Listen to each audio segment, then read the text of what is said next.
পার্বত্য চট্টগ্রামের সম্পদ, এটাকে আমি দুটো পয়েন্টে বিশ্লেষণ করতে চাই। একটা হলো অনির্বাচিত, যেগুলো আমরা মিডিয়াতে আসে সেগুলো জানতে পারি, যেগুলো মিডিয়াতে আসে না সেগুলো আমরা জানতে পারি না।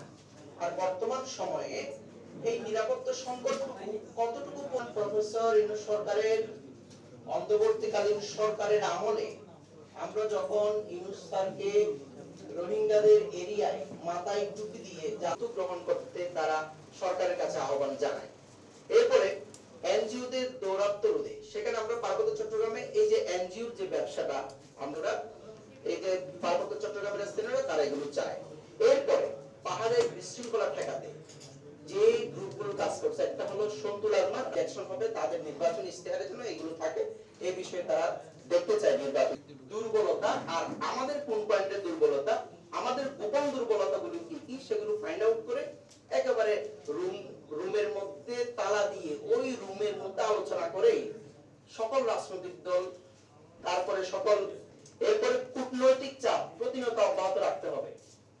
মিয়ানমারের সাথে সামরিক ও বেসামরিক দ্বিপাক্ষিক কূটনীতিক ধরনটা কি হবে সে ব্যাপারে আমাকে ওই কমিউনিটি অথবা আমাদের ডোনার অর্গানাইজেশনগুলো ফ্রেন্ডস যারা, তারা কিন্তু সেভাবে ভূমিকা রাখতে পারেনি। এর কারণ হচ্ছে ইন্টারন্যাশনাল যে পলিটিক্স রয়েছে বা জিও পলিটিক্স, সেটা কারণ বলে আমি মনে করি। অতএব আমাদেরকে যেটা চেষ্টা করতে হবে সেটা হচ্ছে প্রথমত আমাদেরকে এই ভয়েস তুলতে হবে যে রোহিঙ্গারা যারা, তারা মায়ানমারের যে নাগরিক, তাদের সেই নাগরিক অত যে অধিকার সেটাকে স্টাবলিশ করার জন্য আমাদের কূটনৈতিক তৎপরতা, আমাদের চেষ্টা চালাতে হবে, আমাদের সরকারকে সে চেষ্টা চালাতে হবে। এবং আরেকটা যেটা হচ্ছে স্ট্রং ইন্টারন্যাশনাল যে প্রেশার, সে কী করার মতো আমাদের সেই ধরনের যোগ্যতা অর্জন করতে হবে। আমাদের বন্ধু সংগঠন, আমাদের বন্ধু রাষ্ট্র যারা আছে অথবা ডোনার এজেন্সিগুলো যারা আছে, তাদেরকে মিশে আমরা যদি এই সমস্যার সমাধান করতে পারি, তাহলে হয়তো সেই সমাধানে আমরা আস্তে আস্তে এগিয়ে যাব। এবং সর্বশেষ যেটা, সেটা হচ্ছে আমাদের যারা রিজিওনাল ফ্রেন্ডস আছে, তারা যে বক্তব্য রাখেন সেটা অনেকটা রেটরিক, তারা যার বক্তব্য রাখার জন্য বক্তব্য রাখেন, কিন্তু সমাধানের জন্য তারা সেভাবে এগিয়ে আসেন না।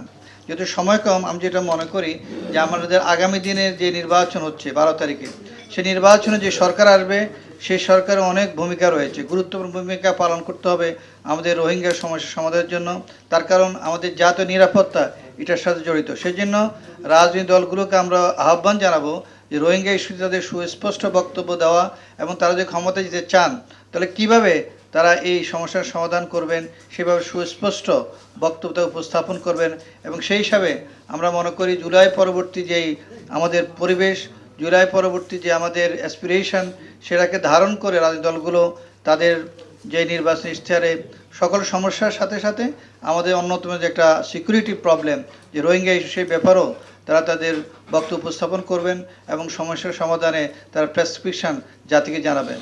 আজকে এই অনুষ্ঠানে আমাকে দাওয়াতের কৃতজ্ঞতা প্রকাশ করছি এবং চট্টগ্রাম সেন্টার ফর রিজিয়ন স্টাডিজকে ধন্যবাদ জানাচ্ছি এমনি একটি গুরুত্বপূর্ণ ইস্যুতে এখানে গোলটেবিল বৈঠকে আয়োজন করার জন্য। সবাইকে অনেক ধন্যবাদ।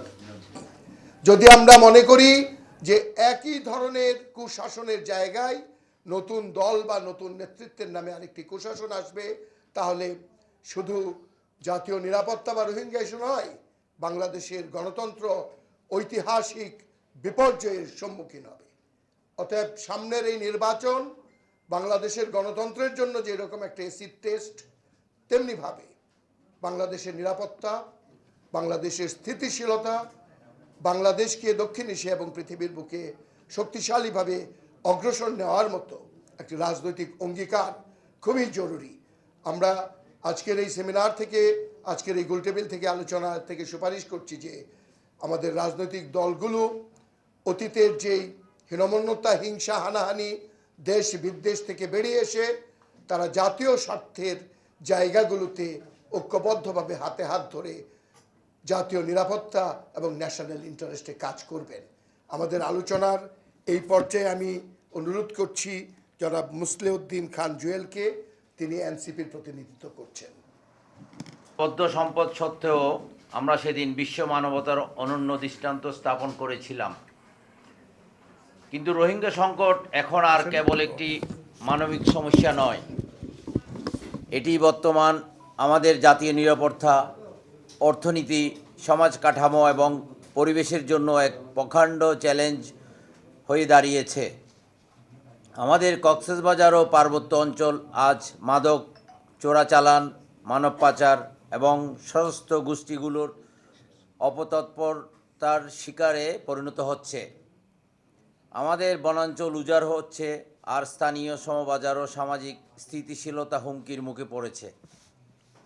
সুধীবৃন্দ, আসন্ন জাতীয় নির্বাচনকে সামনে রেখে দেশের সকল রাজনৈতিক দল এবং নীতি ও নির্ধারকদের প্রতি CCRSBD একটি বিশেষ আহ্বান জানাতে চায়। রোহিঙ্গা সংকট সমাধানের বিষয়টি কোনো নির্দিষ্ট সরকার বা দলের বিষয় নয়, এটি আমাদের রাষ্ট্রীয় অস্তিত্বের প্রশ্ন। CCRSBD চায় প্রতিটি রাজনৈতিক দল তাদের নির্বাচনী ইশতেহারে রোহিঙ্গা প্রত্যাবাসন এবং এই সংকট মোকাবেলায় একটি সুনির্দিষ্ট কাঠামোগত এবং দীর্ঘমেয়াদী জাতীয় রূপরেখা বা রোডম্যাপ তুলে ধরুক। রাজনীতিতে মতভেদ থাকবেই, কিন্তু দেশের সার্বভৌমত্ব ও নিরাপত্তার প্রশ্নে আমাদের এক ও অভিন্ন হতে হবে। ইশতেহারে স্পষ্ট অঙ্গীকার থাকতে হবে যে 1. মিয়ানমারের উপর আন্তর্জাতিক চাপ বাড়াতে আমাদের কূটনৈতিক তৎপরতা আরও জোরদার করা হবে। 2. রোহিঙ্গা ক্যাম্পাসগুলোর নিরাপত্তা নিশ্চিত করে সেগুলোকে অপরাধমুক্ত রাখা হবে। 3. ক্ষতিগ্রস্ত স্থানীয় জনগোষ্ঠীর জীবনমান উন্নয়নে বিশেষ প্রকল্প গ্রহণ করা হবে। বাংলাদেশ অনন্তকাল ধরে এই বিশাল ভার বহন করতে পারে না। মানবিক সহায়তার পাশাপাশি এই সংকটের টেকসই সমাধানে এবং নিরাপদ ও মর্যাদাপূর্ণ প্রত্যাবাসন নিশ্চিত করতে আন্তর্জাতিক সম্প্রদায়কে কার্যকর ভূমিকা গ্রহণ করতে হবে। এটি কেবল বাংলাদেশের সমস্যা নয়, এটা গোটা অঞ্চলের স্থিতিশীলতার প্রশ্ন। বাংলাদেশ তথা চট্টলার বীর জনতা যে ত্যাগ স্বীকার করে রোহিঙ্গাদের আশ্রয় দিয়েছে তা ইতিহাসে স্বর্ণাক্ষরে লেখা থাকবে। তবে আমাদের মনে রাখতে হবে, আমাদের প্রথম অগ্রাধিকার হচ্ছে আমাদের মাতৃভূমির নিরাপত্তা। ইনশাআল্লাহ আমাদের সম্মিলিত প্রচেষ্টা, রাজনৈতিক প্রজ্ঞা এবং দৃঢ় কূটনীতিক অবস্থানের মাধ্যমে আমরা এই সংকট কাটিয়ে উঠতে সক্ষম হব। পরম করুণাময় আল্লাহ আমাদের সহায় হন। সবাইকে ধন্যবাদ। আমরা national issues of national consensus যেখানে আছে, ইস্যুস অফ ন্যাশনাল ইম্পর্টেন্স যেখানে আছে, জাতীয় জনগুরুত্বপূর্ণ বিষয়গুলো বা জাতীয় নিরাপত্তাজনিত বিষয়গুলোতে আমরা যেন just because of political difference আমরা নিজেরা এটাতে ডিফারেন্ট পজিশন না নিই, জাস্ট ফর দ্য সেক যে আমি হয়তো বিএনপিকে রিপ্রেজেন্ট করি, তো আমার এক সতীর্থ যিনি আরেক পলিটিক্যাল পার্টিকে রিপ্রেজেন্ট করেন, just out of the political stance we just disagree, এই জায়গায় যাওয়াটা উচিত হবে না। এই জন্য বিকজ দেশ সাফার করবে, আলটিমেটলি যদি দেশ সাফার করে আমরাও সাফার করব। তো আমার মনে হয় যে জাতীয় ঐক্যমত কমিশন হয়েছিল এই নির্বাচন চলাকালীন সময়, সবাই এটাকে নিয়ে অনেক ধরনের মন্তব্য করেছেন যার যার ব্যক্তিগত মত ভাবে, বাট আমার যতগুলো স্টেপ এই ইন্টারিম গভর্নমেন্ট নিয়েছে আমার এই স্টেপটাকে খুব পজিটিভ মনে হয়েছিল। কেন? আমার মনে হয়েছে যে there must be a space where all the political parties can sit together and have a debate positively on matters of national importance. মানে প্রত্যেকটাতেই যে আমাদের লালদিঘির পাড়ে গিয়ে অথবা পলো গ্রাউন্ডে গিয়ে আমাদের ঝগড়াঝাটি করে সবকিছু বিরোধিতার জন্য বিরোধিতা করতে হবে তা না। যেগুলো আমাদের জনগুরুত্বপূর্ণ বিষয় সেগুলোতে আমরা সবাই যেন দেশের স্বার্থে এবং দেশের জনগণের স্বার্থে একটি আমরা কনসেনসাস আসতে পারি। এই জন্য আমার খুব মনে হয়েছিল যে ঐক্যমত কমিশনটা maybe in a different manner, form or pattern, it should continue even when the elected government is there. So যে মানে শুধু সরকার না, এইসব জায়গায় যেন আমরা যতগুলো পলিটিক্যাল পার্টিজ আছে, যেগুলো গণতান্ত্রিক রাজনৈতিক দল যেগুলো আছে, যারা গণমানুষকে নিয়ে রাজনীতি করে, ফ্যাসিজমের সাথে ন্যূনতম সম্পর্ক নেই বা দূরতম সম্পর্ক নেই, তাদেরকে নিয়ে আমাদের সবসময় এই ডায়লগগুলো আমাদের কন্টিনিউ করা উচিত, যে কোনটা ভালো হবে কোনটা মন্দ হবে। তো আমার মনে হয় যে সময় এসছে যে আমরাও এই জায়গাটাতে আমরা ওনাদেরকেও একটা স্পেসিফিক ডেটাবেসের আন্ডারে আনি, এবং যদি আমরা পার্মানেন্টলি যে কোনো গভর্নমেন্টই হোক না কেন, যদি এটাকে আমাদের সমাধান করতে চাই, আসলেই চাই, এবং এটা সমাধান করাটা খুবই জরুরি।